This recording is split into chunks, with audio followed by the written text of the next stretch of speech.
Aftersun is a mess. It's bloated, it's boring, there are no fight scenes, no explosions, no villains, and basically no plot. It's a long, boring, bloated, plotless mess. And if you stick with it, it will break your heart. Aftersun is a 2022 film starring Frankie Corio as the young Sophie and Paul Mescal as her father Callum. It is the directorial debut of Charlotte Wells, nicely done Miss Wells, and documents a few days in the lives of a girl and her young father on a vacation in Turkey. Over the course of the film, Sophie and Callum visit various tourist destinations, and Sophie has a few of those coming-of-age experiences that are so important, hanging around a group of older teens as well as having her first foray into romance. At the end of the movie, Sophie and her father part ways at the airport, him recording her as she makes her way past the gates. And then the movie ends, leaving us to puzzle out what we are meant to take from the experience. Hemingway was the master of what we now refer to as elliptical writing, sometimes called Iceberg Theory, and he helped to articulate the concept in a short passage from his nonfiction work, Death in the Afternoon. If a writer of prose knows enough about what he is writing about, he may omit things that he knows, and the reader, if the writer is writing truly enough, will have a feeling of those things as strongly as though the writer had stated them. The dignity of the movement of an iceberg is due to only 1/8 of it being above water. In many of Hemingway's stories, the most important content is in the subtext, which adds immense depth to the often mundane events of the story, connecting them to larger subjects of the human condition. Adding to this style's value is that the significance of these themes tends to land with greater weight because the sensitive reader seems to be discovering them organically. Aftersun follows in this proud tradition. It is a brilliant and beautiful work of elliptical storytelling. Its first few minutes are a bit of recorded footage from the trip. Sophie is holding the camera and interviewing her father. She notes that she is 11 and he is about to turning 131 in 2 days. 131. So she says, when you were 11, what did you think you would be doing now? Callum, who has been jovial up to this point, becomes quiet and brooding. Innocent Sophie has unknowingly touched a nerve. The footage freezes and an ethereal figure moves in the background. We will later learn that this is the reflection of the adult Sophie reclining on the couch where she is watching this footage from the present. The image then shifts and breaks down, moving forward in time, to Sophie waving goodbye to her father and then moving backwards again. These images are broken up with scenes of a dark space lit only by occasional flashes of a strobe light. There are lots of people, and they seem to be dancing. The scene itself seems like it might be some kind of bleak, hellish rave. At its center, a woman is standing alone with her eyes closed. The camera zooms in, and as the woman's eyes open, we see a young Sophie. This is the director's way of establishing the frame of the movie. The tip of this iceberg is a story about a young Sophie on vacation with her father. But beneath the surface, Aftersun is a touching and tragic story of a grown woman looking back into her past to try to retrieve something out of this memory, something which she needs for a reason that we don't yet know. When we first meet Callum, he is a model father. He's kind and caring, funny and charming, and most importantly, his love for his daughter is undeniable. He's also wearing a cast on his right hand. There's no plot reason for this. It has no bearing on the story whatsoever, but such a noticeable feature wouldn't be included without reason. The cast is a visual metaphor for Callum's own fragility. He is wounded, not just physically, but emotionally and psychologically.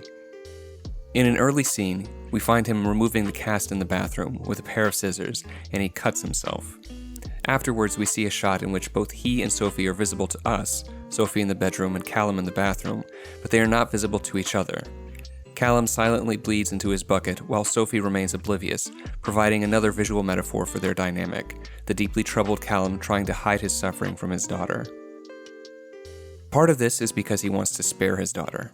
Callum seems to believe that unhappiness is contagious and that protecting his daughter means hiding his own unhappiness. But part of it is simply practicality. Sophie is just a girl. She doesn't have the emotional or mental resources to be any kind of help to Callum. In that scene in which Callum is removing his cast, he asks her if she's enjoying the book that he gave her. How are you getting on with the book? You enjoying it? Yeah, it's a bit hard to understand though. She admits that it's hard for her to understand, reflecting how unready she is to grapple with her father's world, a world that she never sees. And we never see it either, not really, but it is symbolically represented as the bleak rave that we saw at the beginning. Throughout the movie, there are occasional returns to this scene, where, from a distance, Sophie spots her father dancing in the dark room. His dance has no joy. It looks desperate, feverish, as if he is trying to exorcise his own demons and failing.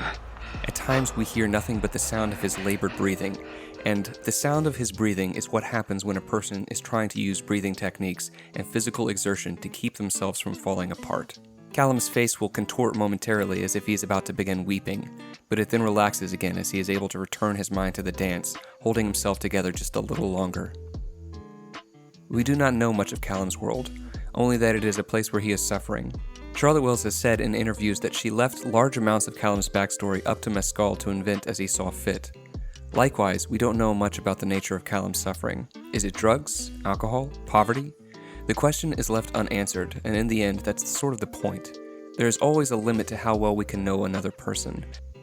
One thing for which Aftersun deserves praise is the lightness of its touch. It never feels like a movie. There's no drama in the typical sense.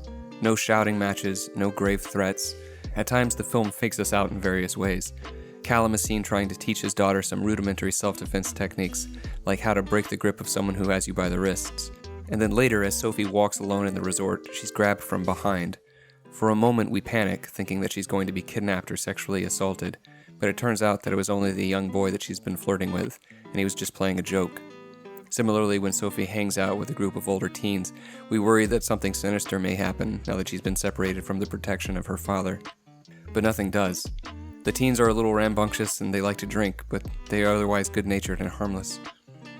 Rather than providing moments of high drama, Sophie's vacation is very much like our actual lives, where things happen and we often do not even notice how significant they were until far later, if ever. Interestingly, Wells has said that Frankie Corio, who played Sophie, was intentionally kept in the dark with regards to the scenes in which Callum is alone, which focus on his depression, so that her performance would not demonstrate any awareness of the character's suffering, just like Sophie isn't aware of it in the film. The scene in which Sophie asks her father about the life that he'd imagined for himself when he was her age is replayed, and this time Sophie's memory allows us to see what was not recorded. When you were 11, what did you think you would be doing now? Callum tells her to turn the camera off, and then he tells her the story of his 11th birthday. It's a sad story. No one had remembered Callum's birthday, and when he told his mother, she was enraged. She grabbed him by the ear and made his father take him to the store to buy a toy. We get the sense that his family was very poor. Gradually, through conversations like these, we learn that Callum is deeply unhappy. We see him engaging in reckless behaviors like balancing on the railing of his balcony, or getting tanked and walking into the ocean. It's heavily implied that Sophie's mother is getting married or remarried. Meanwhile, Callum has had yet another relationship end in failure, and his latest business venture has also failed. Money is a painful subject. It does not seem like he could have much of it. His situation seems so unstable. And yet, this trip is surely an extremely expensive one. It's implied that he cannot actually afford the vacation he is on, and that what he is spending is money that should be used to secure his own future. But that's a future that he's mostly given up on. Shoved almost randomly into the non-linear story is a scene in which Callum is naked and weeping unrestrainedly.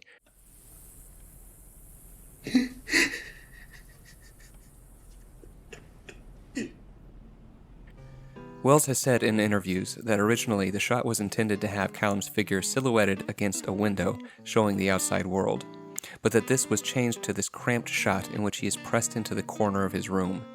It's claustrophobic and indicates how trapped he feels, how he can see no future for himself. On the floor we see a postcard to Sophie. It reads, "I love you very much, never forget that," suggesting that Callum will not be there to remind her of it. It's never stated but heavily implied that after this trip, Callum will take his own life, and that this is the last time that Sophie will ever see her father. With this last act, Callum is trying to create a memory for his daughter, one in which they are happy and his suffering doesn't interfere. Some of the most heartbreaking scenes in the movie are those in which Callum is alone, watching their recordings, visibly fighting between his love for his daughter and his suicidal ideations. He longs to stay with her, to be there for her as she grows up. He wants to heal the wounds of his past by giving his daughter what his own parents were unable to give to him. But the only way that he can do that is by spending recklessly, without any concern for the future, and he knows that he can't maintain the spell that he's cast with his trip. At bottom, Callum is afraid that he cannot be the father that he wants to be for Sophie, that he will fail and let her down, which he does. On the second to last night of the vacation, the two of them are watching karaoke, and Callum doesn't realize that Sophie has signed them up to sing. The MC calls their names, but he just can't summon the energy to go up and sing with Sophie. He fails her, leaving her alone, singing out of key in front of the crowd.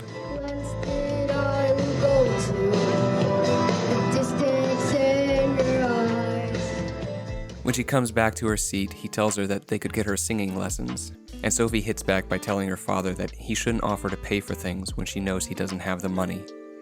She has no way of knowing how deeply she's hurt him, and Callum responds by going out and getting drunk, eventually passing out naked in Sophie's bed, leaving Sophie locked outside, failing her for a second time that night. Though he later apologizes for this and the two are able to enjoy their last day together, we sense that so much is left unsaid. After the depressing karaoke night, we see Sophie as an adult. She wakes in the middle of the night beside her partner, who asks if she's okay and then tells her happy birthday. A newborn starts crying off screen, and Sophie puts on a shirt and gets up to tend the baby. We cut to the next day of Sophie and Callum's vacation. The two of them are sitting on a bus and Sophie turns to her father. Happy birthday, Dad. It's implied that Sophie is now 31, the same age her father was on their trip. This mirrors the earlier scene in which Sophie asks her father about who he was when he was 11. Again reflecting her desire to understand him. As a girl, she simply lacked the experience needed, but now she is qualified to see him as he was.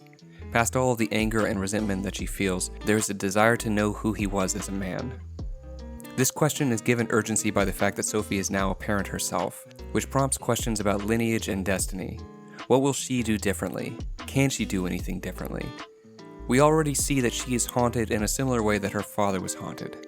One thing that we know about Callum is that he loves dancing, and at the emotional climax of the film, he takes Sophie in a dance to Under Pressure by David Bowie. Though she does not know it, it is the last time that she will ever dance with her father. At the same time, adult Sophie reaches her father in the black rave. She screams at him, venting the anger that she must feel for all the pain he's caused her. But eventually she embraces him, and she pulls him out of this hellish trance that has him. She finally sees him as he was, and he looks at her, seeing him. The film cuts between these two scenes of the young Sophie embracing her father and dancing with him in the memory of their shared past, while the adult Sophie holds her father in a dream of the darker world where they meet as equals. The music swells and the longing and heartbreak is so visceral, so overwhelming that time seems to bend around it. And for one insane moment, it seems as if the two Sophies might reach across the years, and together the strength of their longing might be enough to hold the earth in place and keep their father with him. But it's only an illusion, and the scene ends. In the film's final scenes, we see the same footage seen at the beginning, Sophie waving goodbye in the airport, but then the camera rotates to reveal the adult Sophie sitting on the couch watching the footage. She is wearing the same clothes from the earlier scene. She's been up all night watching. The camera continues to rotate, and we see Callum standing in a hallway.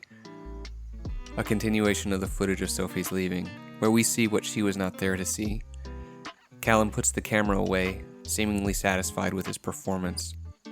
Or maybe it is simply the satisfaction of having given his daughter a mostly happy vacation. He then turns and walks to the double doors at the end of the hallway. As they open, we see him walk into the darkness and strobe lights of the rave, returning to this place from which he will never again emerge.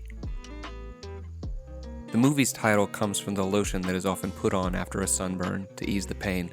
Likewise, Aftersun the movie is about the grown Sophie managing to find some comfort by facing the tragedy that marked her young life. Its excellence is not only in the way that it captures the immensity of heartbreak and longing for the loss of a loved one, but also in the way that it prompts us to think about the connections between children and parents in this great unfolding of the human story, about the ways in which we are always chasing after our parents, trying to arrive at an understanding that is always just out of reach as they disappear behind life's horizon. It gives no answers because there are none to give aside from the cliched advice to not take our time with those we love for granted. What it achieves is to show us why it matters, to show us how high the stakes truly are, even if we cannot see them in the moments that we later realize mattered. It puts forward its simple but brilliantly told story with upturned palms and shrugs as if to say, these are the things that can happen in this life, and somehow we have to find ways to bear them.